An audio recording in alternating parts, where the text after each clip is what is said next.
Well, welcome to Newcastle Borough Council's Cabinet meeting today. Welcome to officers and members joining me around the table, and also members of the public joining me in the public gallery. This meeting will be recorded. Obviously, mics need to be pressed so that people within the room can hear, and also online. Also, to members of the public, mobile phones need to be switched off. I'm sure you have them. And also, there are no fire drills planned during this meeting, but the fire exits are clearly marked. Preventable while activating, please follow the directions of staff. So I'm joined today by my cabinet colleagues, Councillor David Hutchins, who's portfolio holder for sustainable environment, by Deputy Leader Councillor Stephen Sweeney, who's finance town centre growth portfolio holder.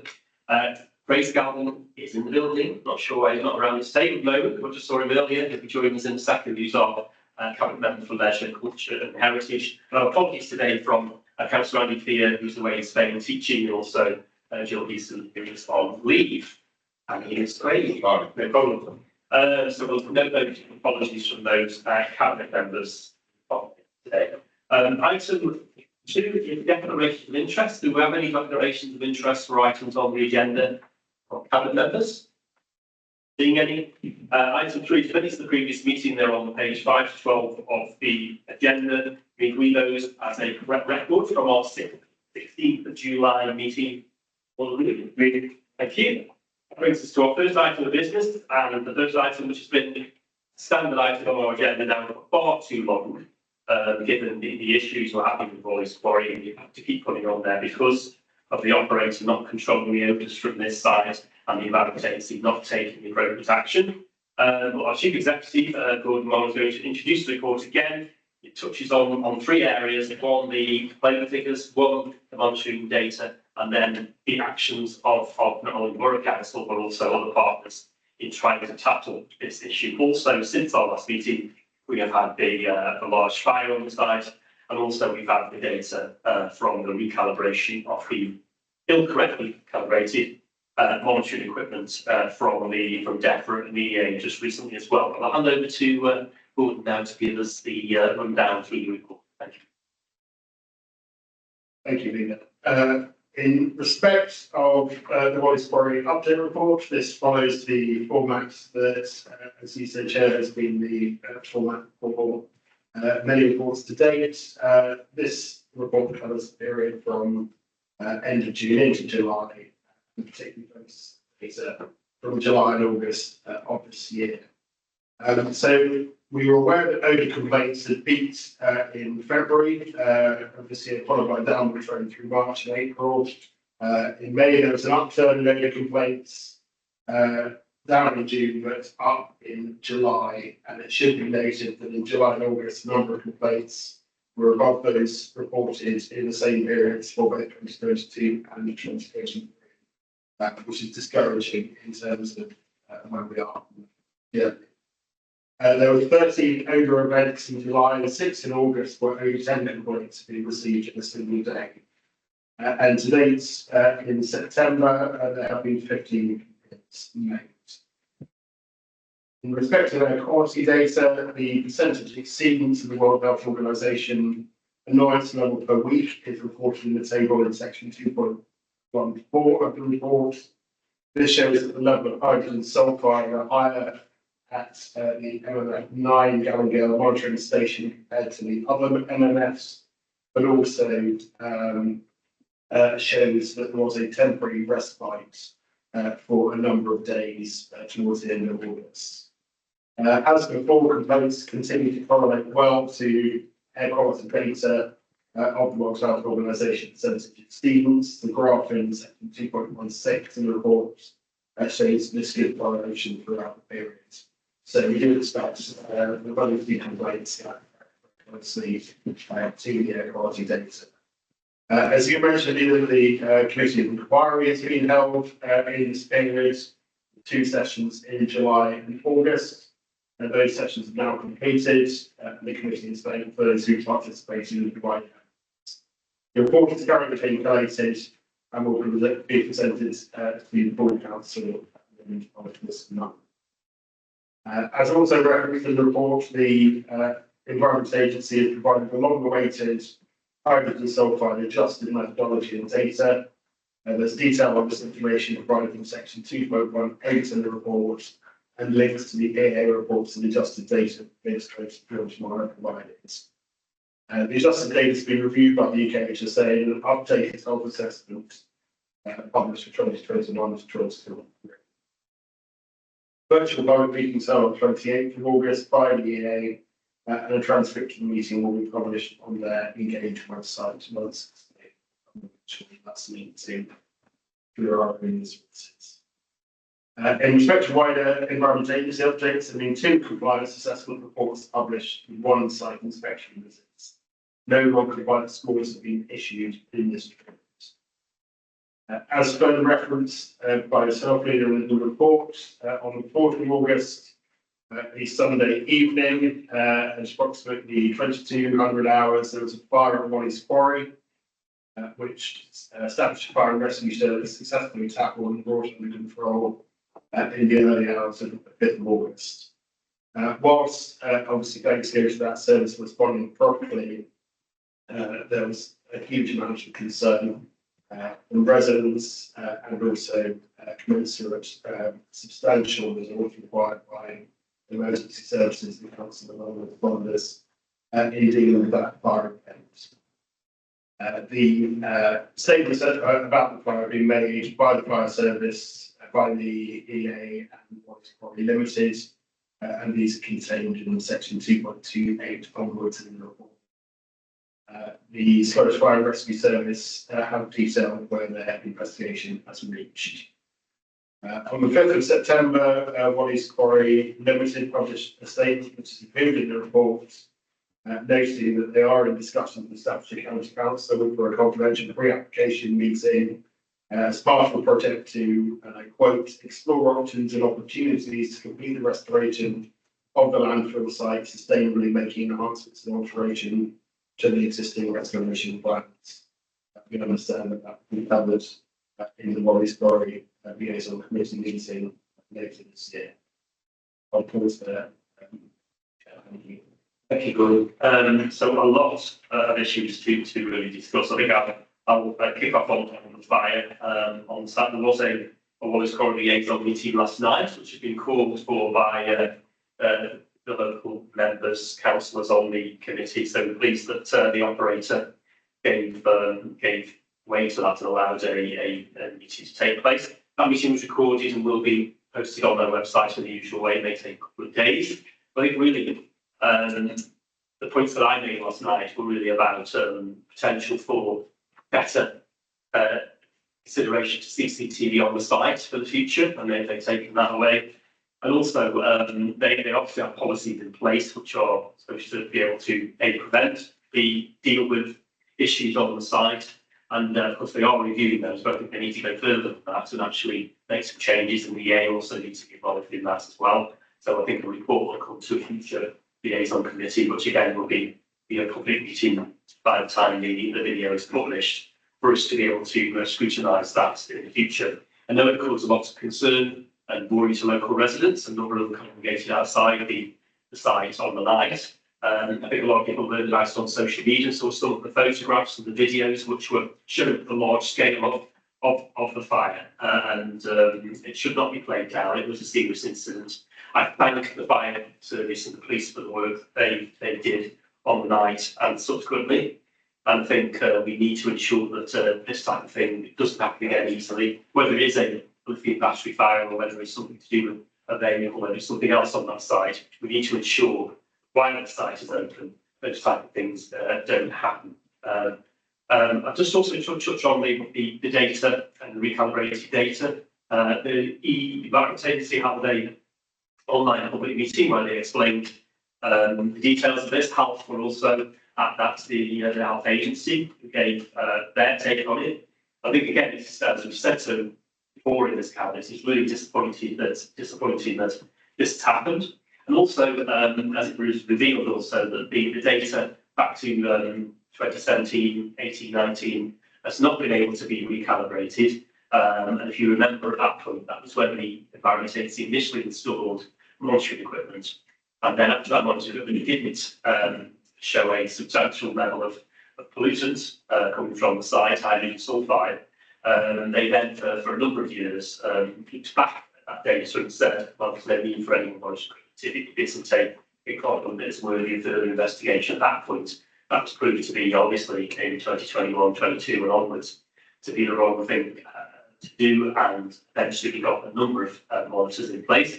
But all of them were miscalibrated and only audited in 2023 after they've been there a number of times. And I understand the Gallowgate monitoring station has been replaced 3 times during the times it's been there since 2021. And at each point, miscalibrated equipment was installed there. So I understand the frustration of the local community. That recalibrated data is now being fed through the system and have, as they said in the report, have given their view on it.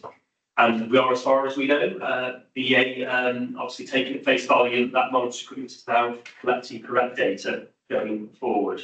I'm going to open up now to comments from cabinet members, and then we'll probably probe some of the other points that are in the report. But over to David first. Yeah, thank you, Leader. I think everyone is keen to see a resolution to the problems around this site. Our residents want to know the Environment Agency are continuing their work in relation to this end. As our CEO said, there has been a Borough Council Committee of Inquiry. A member-led Committee of Inquiry was set up to look at the impact to the local communities of this Wally's Quarry landfill operation. The specific lines of inquiry were determined by full council. What is the impact of the ongoing odour issue? What needs to be done next by whom to bring this about a resolution? And what, if any, opportunities have been missed in the past? The first committee met on the 25th of July. They then had a second meeting on the 14th of August. We have contributions from our leader, former MP Aaron Bell. We stopped the same with Staffordshire County Council Planning Development Department. We also had regulatory services at the Borough Council, Staffordshire County Council Director of Health and Care, and Dr. Scott from Silverdale and Rycroft Medical. The committee, as the CEO said, is currently preparing a report, and its recommendations will be submitted to full council on the 25th of September, and I await the results of the report. Thank you, David. Completely agree with your points there, and obviously we thank particularly the members of the public that came in, and also the partners and the members of the committee for the work that they've done. A very focused piece of work, short, sharp, and to bring it to council in September is really, really important. And I'm interested to see the recommendations and also the next steps out of that, because this is our own public inquiry. We haven't been allowed public inquiry by the government previously, though we keep making that ask. But this is our version of that. We'll come out with some recommendations, hopefully, we can take forward in various spheres through our MP, our new MP, and also hopefully through the Office of Environmental Protection. So we await that. And I think a good piece of work on the day that I was there and gave evidence. And I think that the public that watched online or were in the room, feedback from that was a good experience for them. And some of the issues were drilled into, but clearly, when I was there, where I've seen subsequently at the second event, I was away, but I did watch online after, is that the EA were being pressed very closely on their conduct and actions over the last few years, which, again, my personal view is they failed this forum massively, and I think through the report, we'll see where that comes out and what next steps we can take. Thank you for that. I'll bring Stephen in now. Yeah, I went to the meeting when I first days in on I picked an announcement. It was very worthwhile exercise. One thing on the agenda we talk about the solar pumping station moving because it works by cemetery. I don't want anybody to think there's anything sort of underhand on that. They are simply to be rebalanced and so trains on it was a major work. Someone engineer didn't have to move this thing away. There's no ulterior motive on that. So I'm sure people are very cynical of anything that happens with these things. What I'd like really to ask the chief executive is on 2.37. What is quarry updates?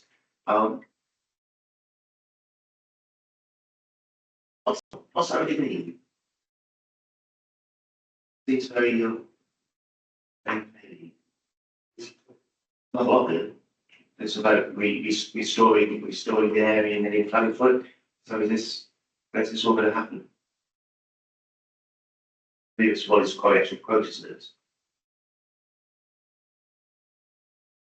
Yes, that's correct. That's a quote that was issued by Wallace Quarry Limited on their website. So they are engaged with South Shields Council on the application process. That process is confidential between any applicant and the county council. So there's not one of the borough council officers have seen, but we understand that we should discuss the profiling of the site ahead of submission of any normal planning application in which the borough council at the time. So I don't know the way that it's worded is suggesting they can change the profile on the site or options change on the site. The go forward, which will obviously have a bearing on using residents and it will use it judging when we see the details of the planning application. Yeah, my really sort of hard with me is we had having applications for the former golf course here many years ago by a local typical company who really use that to really profile the former golf course here the golf course at the time. So when it says here about there are a number of opportunity things for what is quite, but these are planned conversations we can see the ones are we're not going to. We're not as a confidential discussion between the two organisations at this stage. Interesting deal, huh? Okay, thank you very much. Actually, for raising that, I think when I saw the statement, which is of course on 2.37, that's the word for word statement, which was published by Wallace Quarry Limited last week, wasn't it? The end of last week. And when I think of the discussing options and opportunities, I think opportunities for whom. There will be opportunities for local residents, but there'll be opportunities for the operator. I think there's already rumours in the community about this. Even before this statement, there was rumours that the landfill was going to raise it height by 100 feet. I think those are the rumours that were going around, and that's come from residents talking to, we assume, people from the operator, their consultants, whatever, because there certainly were council staff in and out in the community when challenged with maps and books and binoculars and what have you. So that's really concerning. I think, this site is due to close in 2026. I think that's been long established. I think, that should remain in place. And I think we've also seen in the last few years, doubling of the amount of tonnage being given to this by the Environment Agency. I would hate to see any sort of changes that would increase that tonnage even further, or anything to do with the end date of this site. I think those for me are red lines, which we're speculating at the moment. Of course, we don't know what the operator is intending, but I think, as you said, they intend to bring something to the liaison committee. It's I believe October meeting. So that'll be interesting. Again, that will be a public record as well, so we'll know what the company are planning. But I think local residents suffered these terrible gas odours from Wallace Quarry for too many years. And of course, the Environment Agency looked ineffective as the main regulator. So it's really concerning now that the operator is thinking of changing things on the site to apply an application, which of course must be vigorously looked into and vigorously opposed if it leads to anything that would disadvantage our residents. So it's concerning that they're looking for options and opportunities. This council, we remain committed, the Borough Council, to seeing Wallace Quarry closed, fully capped off, will be stored, and we'll do everything we can to make this happen. Last thing really from the report before we move on is obviously the council got permission from the Secretary of State, it's covered in the report, relating to taking legal action. At the moment, officers are working with King's Council and with advisors, and we hopefully will be making a statement before the end of September with more information for people. We can't give a running commentary, of course, on legal action. That could be a benefit to the operator. That's the worst thing we could possibly do. But I am ensuring that obviously the information, when available, will be made public. And hopefully before the end of September, there'll be more news on that. So thank you again, as I always say, to our officers for their work on Wallace Quarry and the owners associated with Wallace Quarry, and to Chief Executive for outlining this report, and we are absolutely with the contents of the report. Do we all agree? Thank you. We will now move on to the next item, which is item 5, which is our annual report. Really pleased to bring the annual report to Cabinet on its way to full council. And it covers the year 23 to 24, so up to April this year, and marks considerable progress, and this is the second year of our council plan 2022 to 2026. And the report highlights our achievements and also our challenges that we face, and one of those is Wallace Quarry, as we try to address them for our community for the benefit of everybody. Now, our borough continues to move forward, and I'm proud to obviously share in the report that we are obviously for this period the national champions of Britain in Blue. First time we've ever won that. Also got our 21st consecutive gold, and truly a national leader in the Britain in Blue, and that's really a credit to the council staff that do the gardens, such as the gardens outside Infinite windswept today, but not less. Earlier in the year, they were a credit to our borough, and also all the communities and businesses that are involved in the Britain in Blue that led to that success during this annual report year. And also, we celebrated our 850th anniversary in the main part of the year covered here, and that's obviously the 800th anniversary of the Borough Charter, and a year-long schedule of events and community events, bringing people together and highlighting our rich heritage in our area. And the legacy of them that are ongoing, and one of them will be talking about the gardens later this year.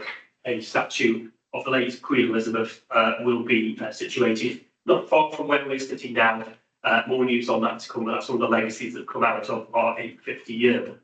In terms of finance, the council has progressed its World Council Transformation Programme during this period, delivering efficiencies and savings, redesigning services, using digital and staff development, and has released over £1 million in annual savings that has helped us to balance the budget not only last year, but the year before, and will help us again this year. And our performance has been evaluated by a local government peer review during this period, and praised our financial management and efficient regeneration plans, and also leadership of the council as well, to officers and members, that Borough is going in the right direction. Also during this period, we started to bring forward plans for the once in a lifetime generation regeneration opportunities, and that's the £55 million town deal, future high streets and shared prosperity fund money that we got from the previous government. And the funding will transform our town centre, both here in Newcastle and Kidsgrove, lead to economic growth, seeing thousands of jobs created, and also set a good foundation for the future as we try to regenerate our town even further as well. So we saw in this year the new Castle Car Park begin work, here in town began work as well, which is the university's outreach into the town and the hub in the town centre, and we brought forward plans for York Place. And then obviously started to think about what we wanted to do with the former Midway car park, which of course has been replaced by the new Castle car park. So a lot went on during this period, and we're now in a year of delivery in the town centre. As we've seen, the car park will be completed by the end of the year. Work on York Place is imminent. Also, McCarthy Stone have taken a part of the right site for their development, and we're in advanced talks with others, such as Scaffield Centric, for developing the Rycroft, and also bringing Midway forward as a development opportunity for accommodation. Also, through this annual report and through this year, our sector-leading vulnerability hub got national recognition for its multi-agency support work for vulnerable people across the borough, championing those concerns that local residents have and the safety of those people that are less advantaged in our area, in our borough. And it's really a credit to the staff involved in the community safety team and the housing team that the vulnerability hub is so successful. It's got that national recognition. As I said earlier, we've been working on the Wallace Quarry issue during this period, an ongoing thing. We took the decision to take legal action during this period, covered by the plan, and we'll hopefully progress that, as I say, through this year, and I've more to say at the end of September. We also appointed our new chief executive during this year. Obviously, Martin Hamilton, our chief executive for a number of years, and obviously Gordon was appointed during this period, but joined us obviously in July. It will help us to continue providing those good local services and creating that prosperous borough. So I'm really pleased to bring forward this annual report. Look forward to taking it to Cabinet, council, on via Cabinet, And it talks really about the hard work of our staff, particularly, but also residents as well and communities working together, working hard to innovate, work in partnership to take our borough forward. And I encourage everybody to have a look at the report and also tune into the full council at the end of September, where there will be a debate about it. But I move the recommendation as printed about us accepting the annual report, and that it go to council at the end of September. Over to now to comments from cabinet members, bringing Stephen first. Yeah, some disadvantages speaking of the leader. Everything I was going to say, you just said. But I've made a couple. So the PAT continues to be impressed with how the council manages its finances. The LJ corporate PH progress visit in January. The most interesting part of that is on the council approach.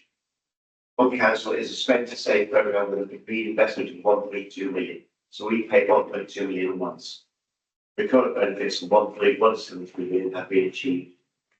196,000 in 21-22, 601,000 in 22-23, and 276,000 in 23-24. And that goes on forever.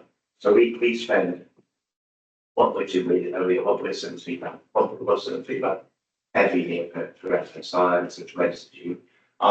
If I just be real a bit now, because the things you said I was going to say, when I speak to developers and people out workers, they are so impressed by the speed pace that Newcastle works.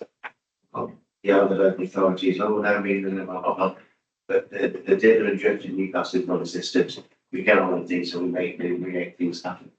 To the extent that the High Street Fund is almost completely spent now, and it's something that when it is spent, will empower people because we can say we're probably the first people to actually get this money out the door and get it working for people in Newcastle on the bank account. Thank you. Thank you, Steve. Yeah, thank you, Leader. Looking at the annual report from a sustainable environment point of view, it's a very, very positive annual report.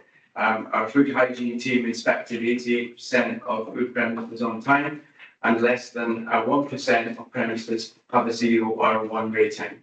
Our recycling rates increased, and we targeted food waste. The target for residual waste was bettered by 27 kilograms per household. The team have continued to use land audit surveys to monitor street cleanliness within the borough and identify any hotspot areas. Graffiti and flying posting all received 100% survey scores. Litter and detritus, while performing slightly lower at 92.78% and 97.22% respectively, still met their targets. We broke out the new neighbourhood delivery teams, and they are now fully staffed and operational. Dog controls and alcohol prohibitions in our parks and beautiful open green spaces was addressed. The final draft of the local plan went to the Economy and Place Scrutiny Committee on the 24th of July 24, and it's the greenest local plan that we have. Thank you, David. Thank you, David. And then Ray. Thank you, Leader. Again, like Councillor Sweet said, you've put some of the things that I would like to speak on, especially the brilliant blue competition. It's been a fantastic achievement this year. A couple of other things like the Brampton Museum and Jake's would like to just make a brief comment on. The museum on its own, that was an incredible year with the 850th anniversary celebrations. And they've held that many events. It's too numerous for us to mention here. Now, what we've got to do with this, we've now got the challenge of continuing that legacy into the 851st year now. And I won't say for the museum, I admire the way that the management and staff have risen to the challenge for that year. The amount of work and effort that they've put into these events was second to none. And there's already a great schedule of events moving forward into the following year. And I look forward to seeing how they go on. Now, another thing that we forget to mention is they were awarded some numerous awards in the SCC Tourism Awards. So that's projected us forward now into the same award category at a national level. So I look forward to seeing how they go on with that at the museum. Same again with the J2 facility. Hard working management and staff, they've driven classes, lessons, page-go sessions, and they just constantly, they provide a constant and sustainable growth in membership, which is continuing again into this year. And I'm sure you'll agree that with the Jubilee Centre, Jubilee Super Rally, we've got an ambitious sporting facility in the borough there, and I think it's just something that we should be proud of. And all this goes hand in hand with being proud of the staff and management of both of these sites. Thank you.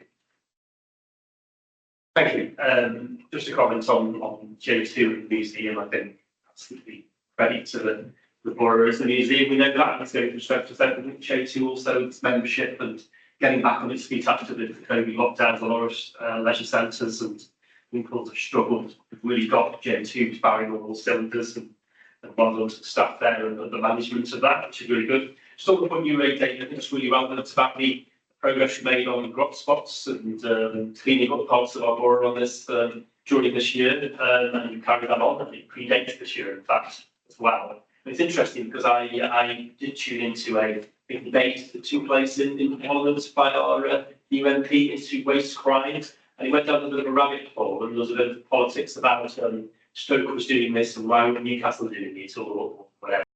I think it was the usual student politics from the MP for Stoke Central, Gareth Snell. We know that from old when he used to be a councillor here. He never grown out of it. It's unfortunate that our new MP did rise to the bait on that, and I'd just like to put the record straight. This council treating grot spots and cleaning up and pursuing, if necessary, people that do cause fly tipping or bin crime, for example, as business as usual. We don't need a 100-day spurt like the Labour administration in Stoke had after they were elected. We do it in a day-to-day, week-to-week business, and it's part of the work that our teams do.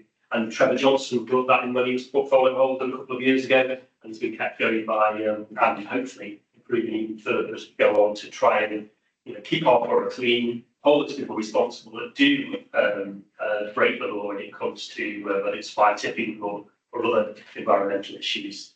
And I think this council can be proud of that.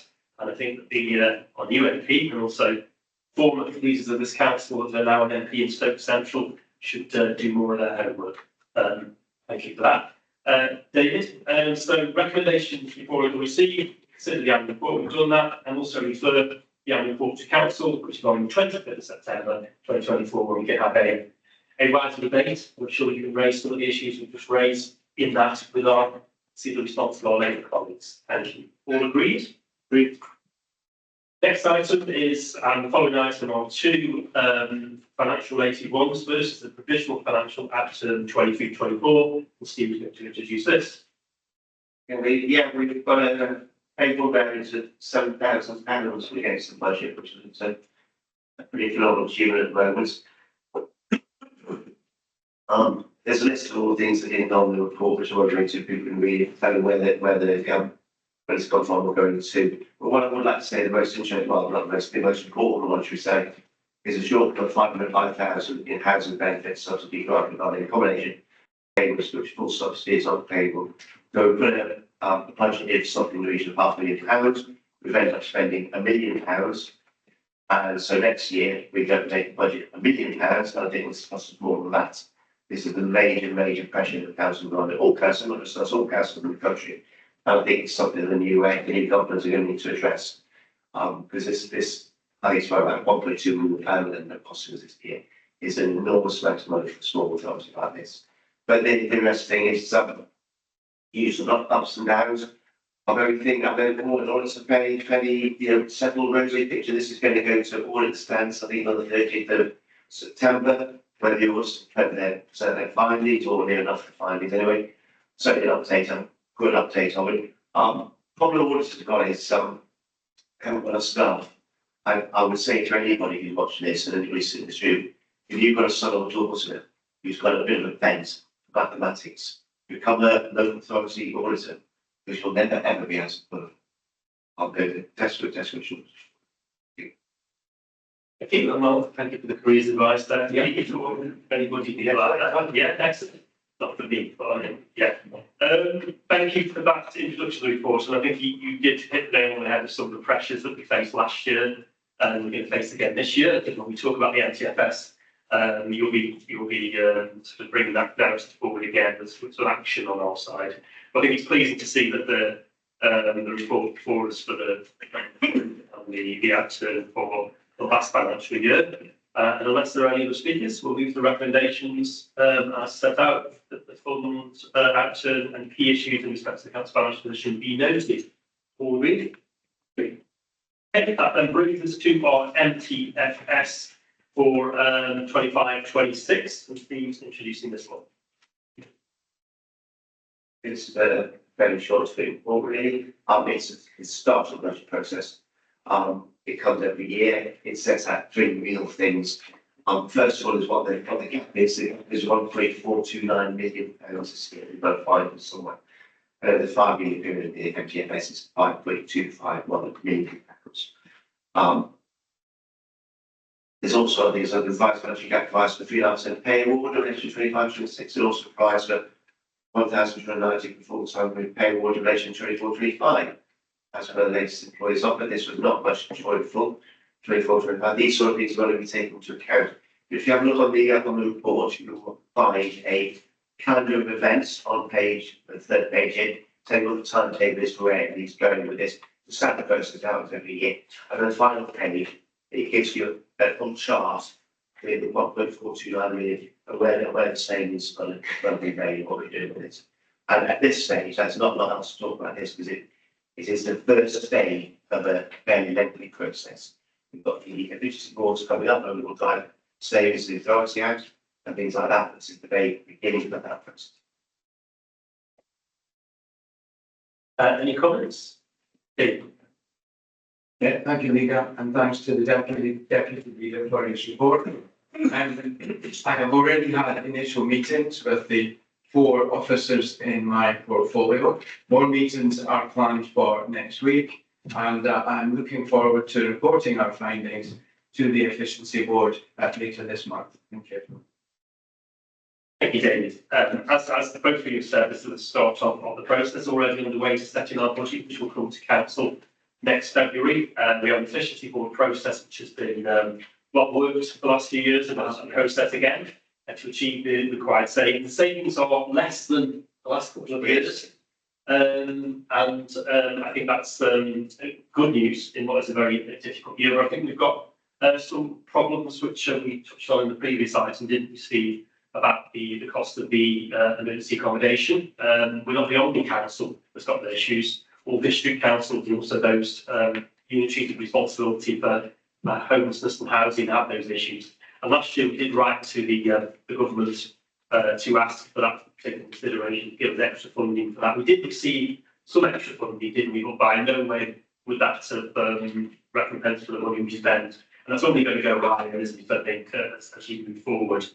So I think, Stephen, you're going to be writing to the government again on the back of this MTFS, just keep teaming up some of the issues which are really sort of hitting us hard in the budget setting process, to ask the new government. We wrote to the Chancellor before we were writing to the new Chancellor, just to raise those issues so that we can then obviously get a response. Also copy in on local MPs so that they can take up the fight for us as well. And anything to add on that, Steve? That's it. That's not this meeting. We can start after this meeting and set up.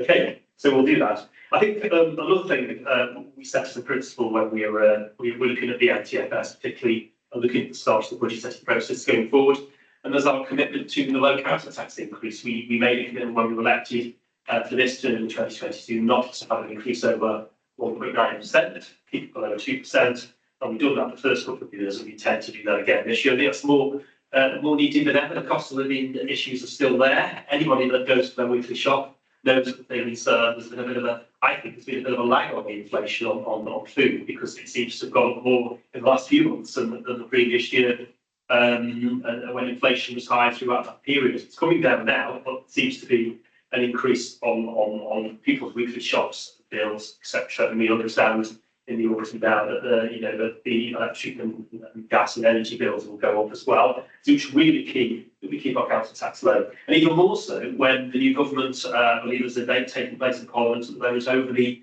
the scrapping of the winter fuel allowance for most pensioners. That's almost 23,000 pensioners in Newcastle will lose their winter fuel allowance. These aren't rich pensioners. These are people, who have to watch every penny. And this new government has come in, didn't tell them about it in the election, and is now looking to cut that. We hear that they may be reviewing, not been confirmed yet, the single person discount. Again, that will hurt those most vulnerable and those with least money. Again, more than likely, a large percent of those will be people of concern, and will be very concerned if that happens. So I think it's our job here to keep the budget straight and tight to enable us to keep council tax low. We commit to that 1.9% council tax rise again this year, in keeping with our pledges. We wait to see what happens in the debate in Parliament later. If obviously the motion to not remove the winter fuel allowance is defeated, so it will be, we will consider a motion to council to ask for local support in approaching the government to ask them to reconsider, and that will be done by my group, because we have to stand firm against the government that does things that it said it wasn't going to do over a number of years. It wasn't in the manifesto, and if they press ahead and withdraw the winter fuel allowance for those 23,000 pensioners in Newcastle, if they then move to remove the single person discount, that will be massively affecting our residents in our borough, and we stand against that, and we could discuss that more at full council at the end of September. But going back to this paper, it's good to have our MTFS process kicked off again, also our budget setting process. You pointed out the timescale and the timetable for going forward, ending in February when we take our budget to full council. Well, the next step will be taking those this report, draft MTFS, to FAPS on the 18th of September. So the recommendations before us are printed and do include taking to the committee next week or so. So all agreed? Thank you. That brings us now to item number 8, which is the Bradwell Dingle Recreational Facility Improvement. I'm going to ask David to introduce this item, but there is also a question that's been received from the friends of Bradwell Dingle, which, when you do address it, could you please read out the question as well, David, just so it's clear for everybody who's watching online. Thank you. Thank you, Leader. I've been looking forward to agenda item 8 for a few weeks now. It's a really exciting piece of news. Newcastle-under-Lyme Borough Council has secured and received Section 106 funding totalling £492,419, specifically for open space improvements at Bradwell Dingle as part of the planning permission process for a nearby residential development on land of Ninth Way. Bradwell Dingle currently contains a playground, a multi-use games area, and space to play football. Many of these facilities were last updated more than a decade ago, with the skate park having to be removed in recent years for safety reasons. Initial proposals developed last year in consultation with stakeholders show that 97% of consultees agreed that the entire site should be upgraded, with 87% supporting improvements to the existing facilities, including the playground, the multi-use games area, and the kickabout section, as well as possible provision for skateboarding or a mini wheels area, community garden, outdoor gym equipment, and the creation of a possible second football area. It would be planned for the area to have CCTV installed. We want, in this borough, we want our communities to be healthy, happy and active. The council provides an increasingly good suite of facilities so that residents of all ages can enjoy an active and fulfilling experience in the borough. To enable the delivery of this project within available resources, it is proposed to engage landscaping consultants to refine the proposals, undertake a further consultation on the detailed plan, and for the consultant to tender and project management the agreed scheme on site. Delegation today is hoped to be given to the service director or the neighbourhood delivery to approve the final design detail designs in consultation with myself. Now, as you said, Leader, we have a question in from Lucy Gibbs, who's Secretary of the Friends of Bradwell Dingle. And the question is, can the tender specification include a requirement for the selected contractor who will oversee the works to work throughout the project with Friends of Bradwell Dingle on community engagement? This would be with the aim to reduce antisocial behaviour at the park, including reducing the risk of damage to the newly installed facilities. So I think in principle, the answer to this question is yes. I suggest the landscape and the community team leader and myself meet with the Friends of Bradwell Dingle to scope out what is feasible in this regard, with a view to building something appropriate and affordable into the contract. Thank you, Leader. Thank you, David, for that introduction. Of course, this money has come from planning agreements related to the Knifeway housing development. So the newest public space in Bradwell is the Bradwell Dingle. Also know it well myself over many years, and obviously this money can be to good use facilities. I mean, I would make the case for facilities for all ages. I think that's what you're including in there, which is really good. And also making sure that through the consultation period, not only do quite right that the Friends of Bradwell Dingle will be at the centre of that, but also local councillors. I know one of the local councillors is in the public gallery today, and also residents of all ages as well that live around it as well. So and also the young people as well, which is key for facilities for them. It's a lot of money, isn't it? So it could do some real good for that park as well, and health and fitness, in education, sports, and all sorts of things for the community right in the centre of Bradwell, this site as well. So really pleased that this has come forward, and I think it's not for us to dictate what goes on that site. It's for the community through consultation and working together with our officers to achieve that. And in that first meeting between yourselves, our landscape manager and the Friends of Bradwell Dingle is a key one. And I think I support the recommendations before us. Any other comments, Steve? Oh, no, Craig. Craig first, and then Steve. Thank you, Leader. One thing comes to mind with myself with this is in my wards in the district, we've got a pump shack facility, which we've built over the last couple of years. There were, before this was built, there were some questions from local residents regarding antisocial behaviour. And since the pump shack's been built, all those have faded away because it's such a well-used facility, and adults are there, the parents, and there's that many decent people around that are using the facility that the antisocial behaviour is actually quite minimal. And it's a brilliant site. I think it's really, if it goes anywhere near to come close to the site, we've fortunately enough had built, and I commend this project. I think it'll be big things happen there. It's happening in my area.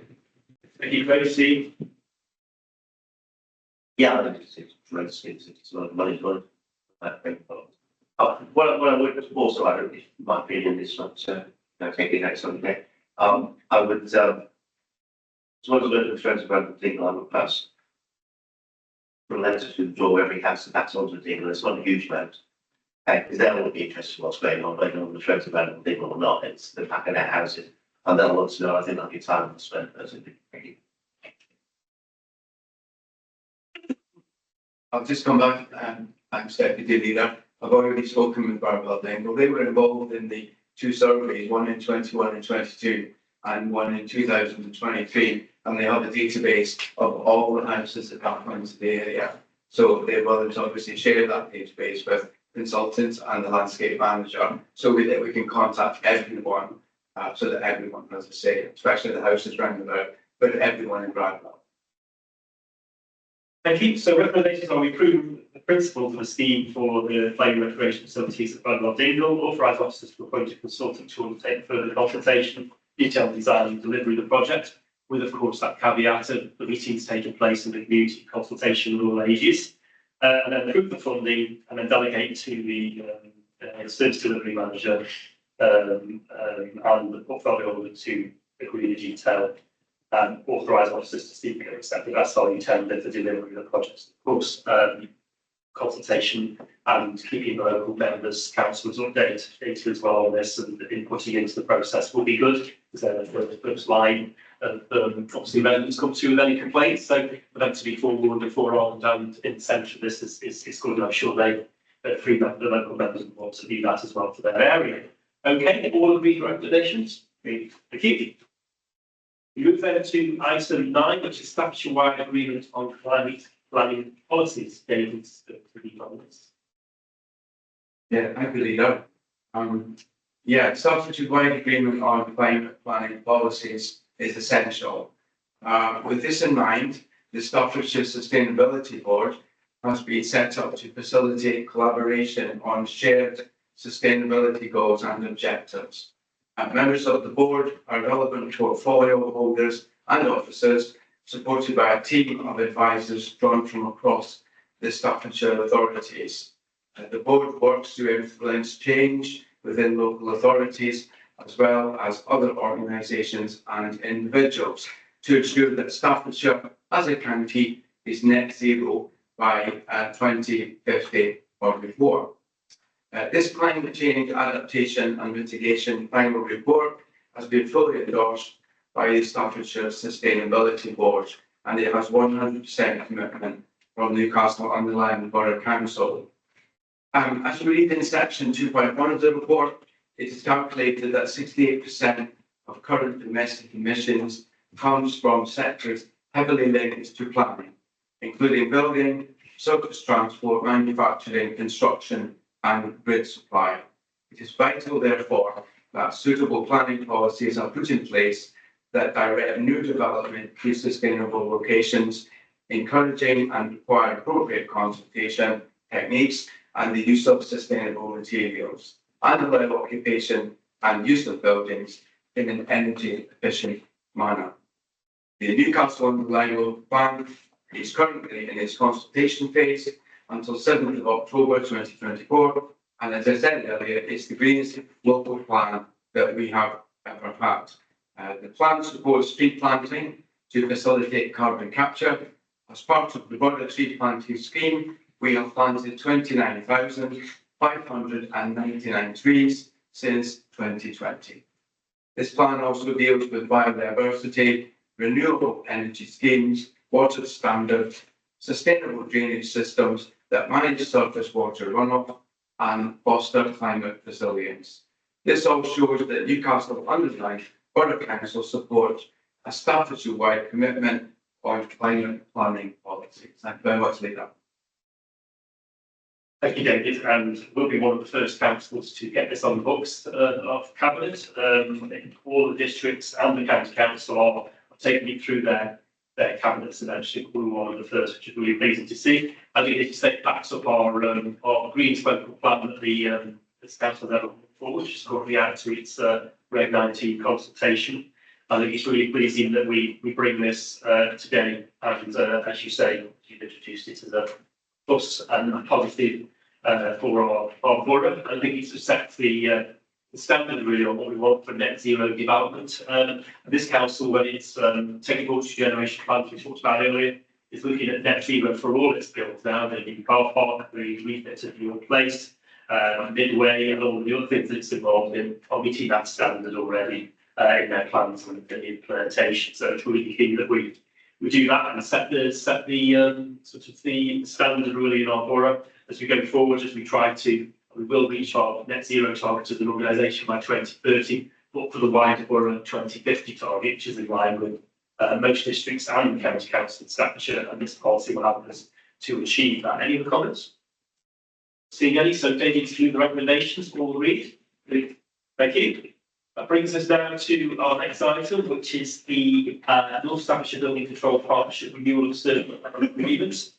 Representatives of our Andy, who can't be here, of course, but I think we look at the report and this agreement for joint building control through the partnership was brought in 2007. It's one of the first things we worked on in the first administration that I was leader of in this council back in 2007 till then. And it's worked really well, I think, over the intervening years, and it's been extended continually throughout. And the recommendation is we consider doing that again here for the renewal of the of the shared building control service with Stoke-on-Trent Council to 2029, unless terminated during the course of the provisions of the agreement we've had. And I think Stoke, as far as I can see, are happy with this agreement. It works for both of us, provides a good level of service, which some people in this room I know have had experience of the building control service that this council offers it with Stoke. So I would agree with the recommendations as printed, that we continue the renewal of this, and the delegations are there to the portfolio of the officer to take this forward. Any comments? I've just gathered what you just said, really, it's worked well. I think we should do this. It's 5 years of probably rolling one each year, isn't it? But they've gone for 5 years now, it seems entirely sensible, it works well. So let's carry on. Any other comments? No, so all agree the recommendations? Agreed, thank you.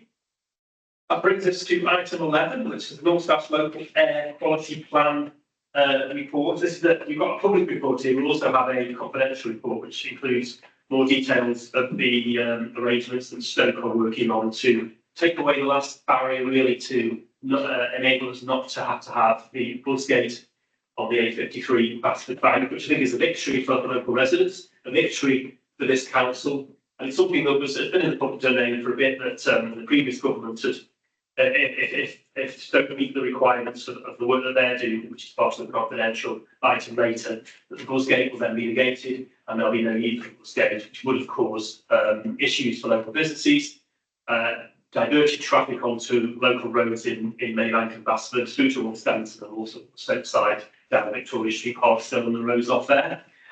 So I think it's really, really pleasing. This cabinet, since 2018, the first ever meeting we had about the air quality issue on Basford Bank, was in this room. It had Stoke City councillors, Newcastle councillors came along when we were first briefed by the government, and we were all aghast at the issue that was being created, the possible buzzgate, which was a hammer to crack a nut of the air quality issues on Basford Bank. Thankfully, in the intervening years, we've seen the problem more or less reduce and disappear on a lot of the route, but one part of it, right on the bank, the indicators of air quality there are still showing in exceedance. So Stoke City Council are working on a plan to reduce that without the need for the buzzgate. They will make that public as and when appropriate. We'll certainly support them in doing that when that time comes. But for us, it means that the buzzgate will not happen if accepted by the government, and there's no indication that they won't. That will then take away that risk of traffic being transferred onto local roads and past through schools as well, which, not to forget that, and potentially big lorries passing local schools on their way, for example, to Wallace Quarry landfill, which we were discussing earlier, come down the route, and anybody that stand on this roundabout here, it's before 7:30 in the morning, or after 7:30 in the morning even as well, and we'll see the lorries going to Wallace Quarry and then coming back empty after. We couldn't really sit by and watch those be diverted past local schools. So this cabinet and this council has taken a strong position against it, and finally we're at a stage now where we can hopefully, with government support and Stoke with their proposals being brought forward, mean that the buzzgate will no longer be needed and that the air quality issue will be resolved in another way. So that's the top and tail of the public report, and it has my support, and we'll discuss in more detail Stoke's proposals in private. But that concludes my opening remarks. Any comments from cabinet members? David? Yes, thank you, Leader. It's just excellent that we have an alternative to the bus gate. I just joined the council in 2022, and in 2022 and 2023, I became aware of the residents' anti feelings towards a bus gate, where we restrict cars between in the morning, and then I think it was 4 p.m. and 7 p.m. in the evening, and no places like the New Victoria Theatre were very unhappy. We have been monitoring obviously the receptors are on many lampposts. Some of you may have noticed them, some of you not. We have continued to monitor extensively throughout from 2018. Even we're still monitoring now. There were areas between Victoria Street and Basford Bank that was a problem. Those receptors are now showing clean. So it's good that we now have an alternative to the bus gate, and I think the alternative, which we'll discuss in the closed session, is a really good option. Thank you. Thank you. Any other comments? Really tired, really. Okay, so recommendations before us, obviously as printed, and then we'll still have a discussion later on confidential part of the agenda. All agreed? Thank you. That then moves us to the quarter one finance and performance report. We'll deal with the finance part of the report first, and Steve, your remarks about There's quarter, so we obviously near the end of the second quarter. The first quarter, while a positive variance of £3,000 has been achieved, which again I think is excellent. It's we thought we'd be very expressive.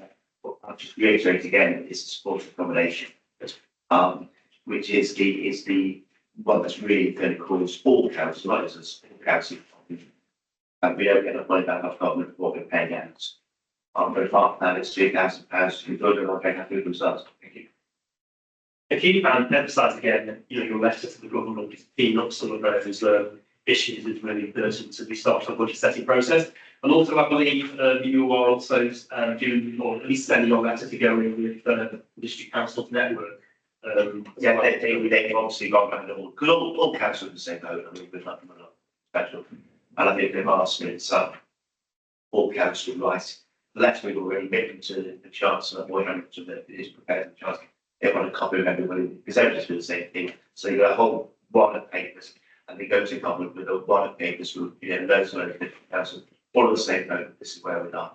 So that's going the same time.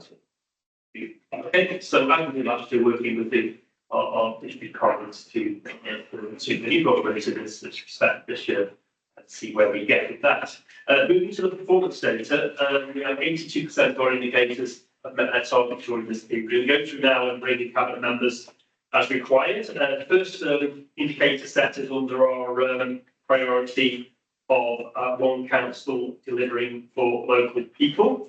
And we have on the first page there a red related to complaints progressed in time within 20 days. You'll see that we're very, very close to the target there. 83.33 when the target is 85. But again, one to watch to see if we can tip that into red.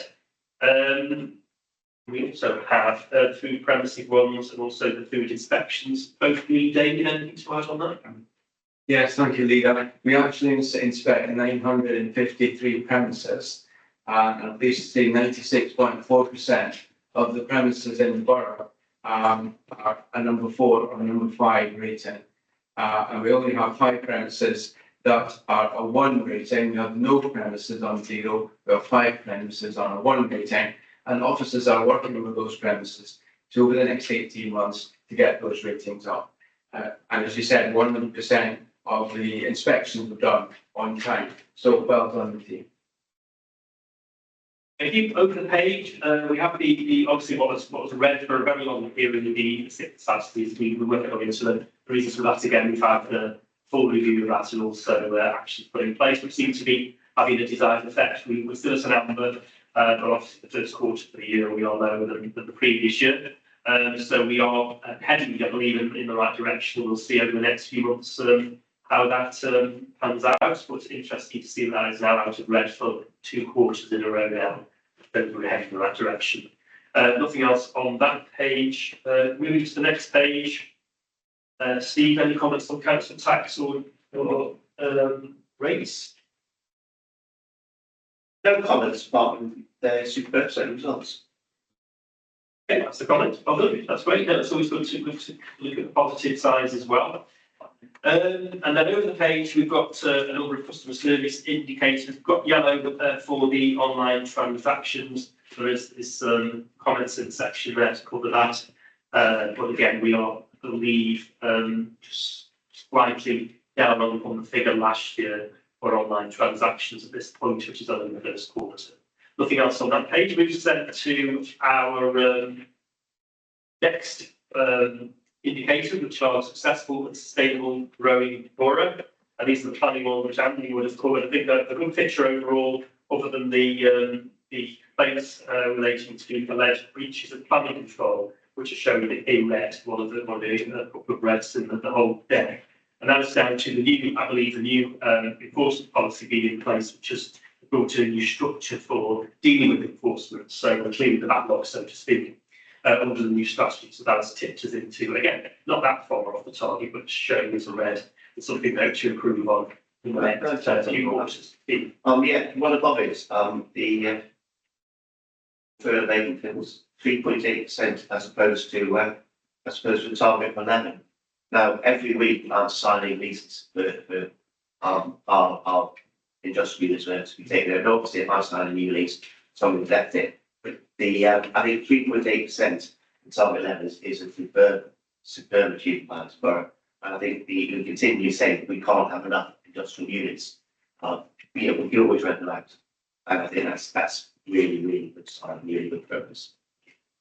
Okay, yeah, and I think it's really good if we can bring more online, particularly when we can get the units up at North Street on the back of the previous Zanzibar development. That will add to stock, so to speak. And yes, it's getting those back into use for those businesses, usually small businesses, stop growing on units, but they can then move on to bigger units. So that's a pleasing one. Well, we'll move to our next priority, tree health, active and safe communities. We've got a raft of indicators in David's area there, street scene and recycling first. Yeah. Thank you, Leader. Latest recycling is 52.78%. So just shy of 53%. So it means that 53% is recycled, 47% is residual waste, which then goes to incineration. This Borough Council sends 0 to landfill. So it's a really good score. I'm pleased now we're on almost at 53% for recycling. We have 44.5% of households participate in the food waste collection, which is really good. The food waste goes off. It's then used to generate energy, and then the byproduct will then be pasteurised and go back to farmlands in Staffordshire and Shropshire, and so very nutrient fertiliser. Residual waste is good, 101.15 kilos per household. Target is to be under 105, which is good. Our successful collections, or percentage for successful collections is 99.91%. We do about 500,000 collections a month.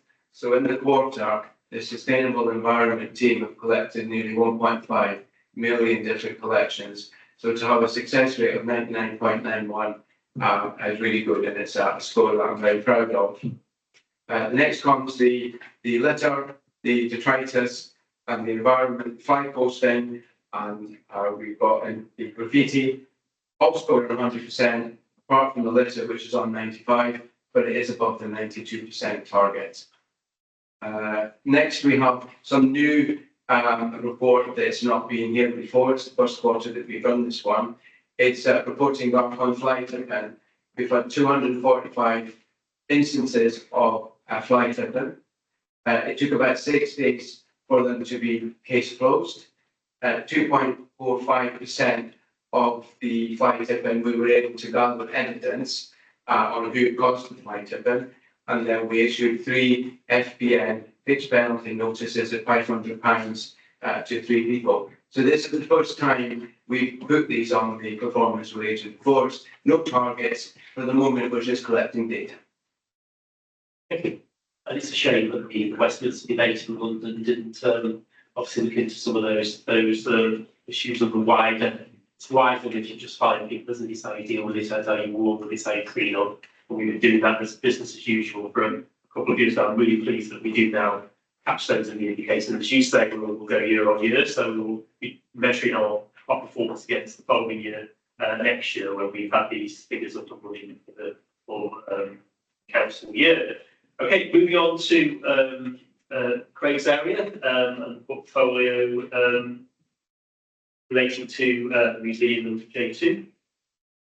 Thank you, Leader. I think these figures speak for themselves, really, and I think part of your comments in item 5 on the annual reports. Museum footfall's fantastic. They're meant for the tourism awards nationally. So hopefully that recognition of increased football, the football of the site into the next year. And the Jubilee 2 Centre is a really increasingly competitive market for the sports industries. So, that's a massive achievement that the future towards all Parliament members. And again, this is following COVID outbreak where there was such the decline of the smart of policies. There's a great achievement we had 4,000, I think now. Excellent, thank you, Craig. And a real success story there, I think, which we should chat more about when sure that is brought up in the leader statement at council at the end of the month. Next page is the area which is covered by Jill Heason, and she sent me some notes, obviously being on leave.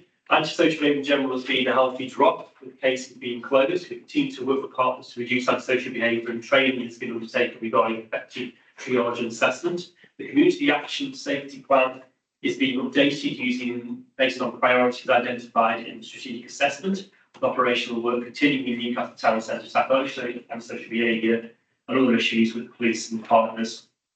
So progress is as expected. There has been an increase in boarding cases referred to the Vulnerability Hub, and work is taking place in partnership with Reach staffs to provide specialist support.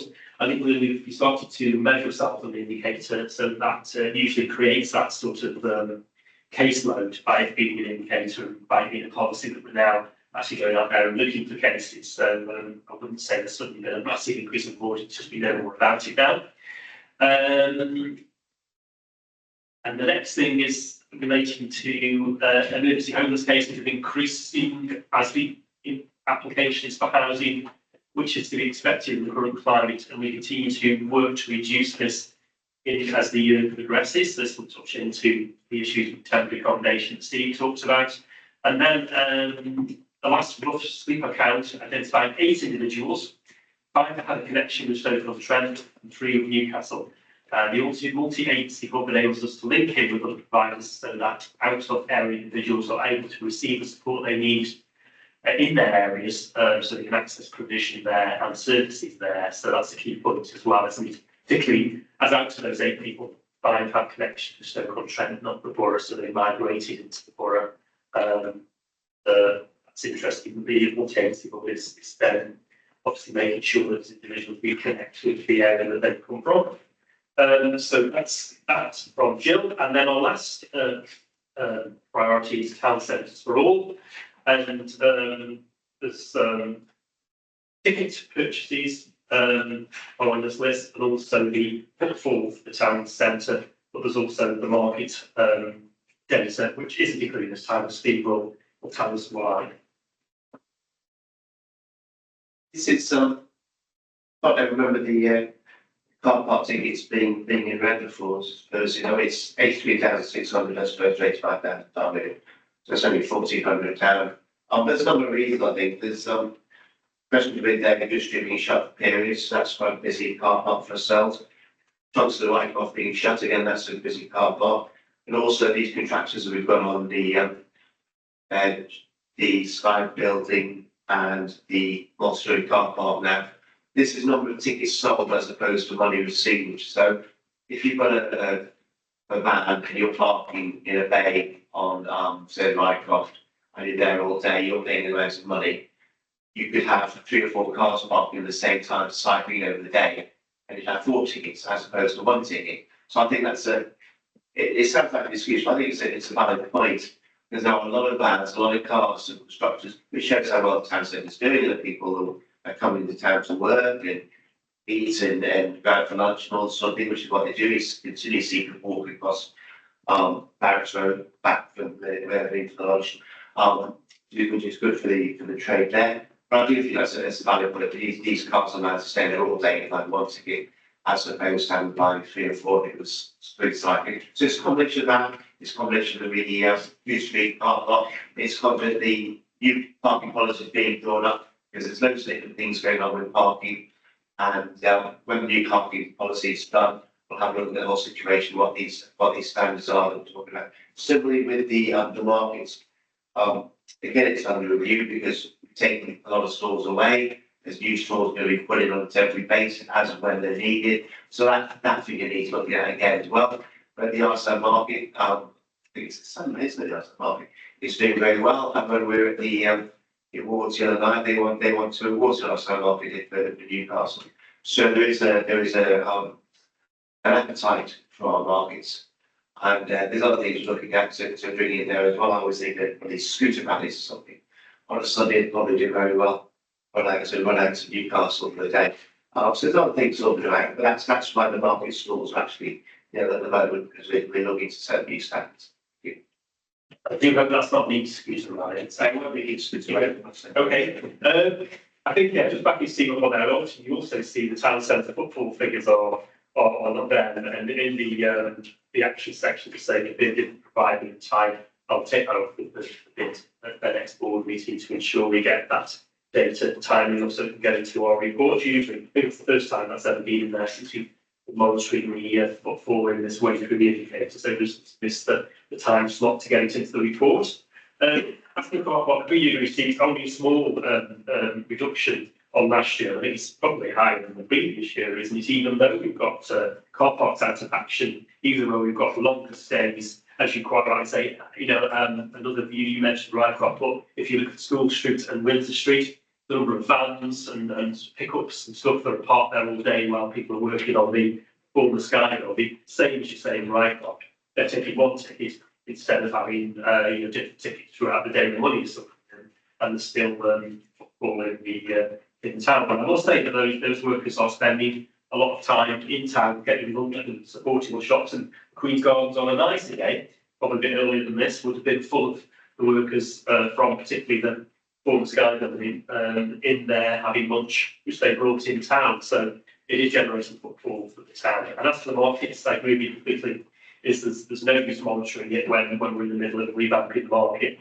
And the market is still vibrant. Even throughout August, we had back-to-back markets, didn't we? We had the artisan market, we had the bank holiday artisan market, we had a record fair, we had a vegan market as well, week after week. Which is really what we want to see in our town, and again, well attended with each as well. So that's really encouraging, and we want to obviously get this page. Looks a bit short on indicators and facts and figures, but we'll get that back for future reports on future quarters. But we've asked in our recommendations to look at the both the financial and data related to performance. We've done that, all agreed. Thank you. That moves us then to our forward plan, which is printed at the back of the agenda. This couple of pages relate to today's meeting, and all the items we wish to bring to this Parliament have been brought. And then we move to October on page 134, and that will include Animal Welfare Charter, award contract for digital infrastructure, a Wallace Quarry update, a Borough local plan examination costs funding paper, and then move to November, where we'll have quarter two performance, and also traffic regulation order amendments. Actually, that's related to our part in the town centre. York Place regeneration plan update, Midway regeneration plan update, then over the page, regeneration plan was related to the Rycroft. So really important as we get to November, we'll be bringing forward further proposals on that massive regeneration in town to move to the next step. And then obviously in November, another Wallace Quarry report, and then a draft savings proposals in December, and then that Wallace Quarry report again is our cabinet in December. I expect more issues and items will come forward for December as we get throughout the year. But we can agree the forward plan as it stands at the moment. All agreed? Thank you. That brings us to urgent business. I've not been made aware of any urgent business. Also, we've had no requests other than the written question related to bad wellbeing from members of the public or councillors. So we can now move to the item 15, which is because of disclosure of executive information in the confidential report relating to the North Staffordshire Air Quality Plan and Building Control Partnership, that we move to exclude the public from meeting during the consideration of those reports, because likely there will be disclosure of executive information as defined in paragraph 1, schedule 12A, as amended of the Local Government Act 1972,